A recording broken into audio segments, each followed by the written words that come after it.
திமுகவுக்கு ஓட்டு போடாதீங்க, தெருவுல நிக்காதீங்க விவசாயிகளே.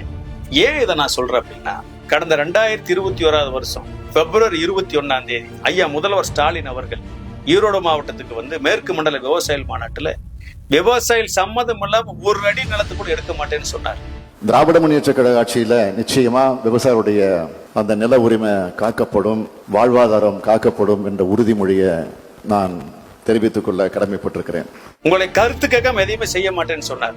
ஆனா என்ன செஞ்சாரு தெரியுங்களா? திருவண்ணாமலை மாவட்டம் மேல்மாவில முப்போகம் விளையக்கூடிய விவசாய நிலங்கள் 2000 ஏக்கரை சிப்காட்டுங்கிற பேர்ல எடுத்து ஃபாரின் கம்பெனிகளுக்கு, வெளிநாட்டு கம்பெனிகளுக்காக கொடுக்கறதுக்கு முயற்சி பண்ணாங்க. விவசாயிகள் வேண்டாம் வேண்டாம்னு கதறினாங்க, கத்துனாங்க. சொந்த நிலத்துல அமைதியாக காத்திரு போராட்டம் நடத்தினாங்க.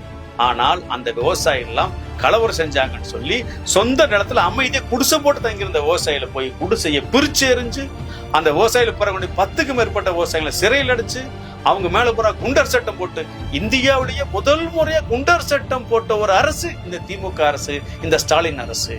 எனவே இந்த அரசுக்கு வாக்களிக்க வேண்டுமா? ஆக இந்த சட்டமன்ற தேர்தலில் திமுகவை புறக்கணியுங்கள், திமுகவிற்கு வாக்களிக்காதீர்கள். நாம மீண்டும் வாக்களித்து நம்மளை தெருவுல நிறுத்திடுவாங்க அப்படிங்கறத நாங்க சொல்றோம்.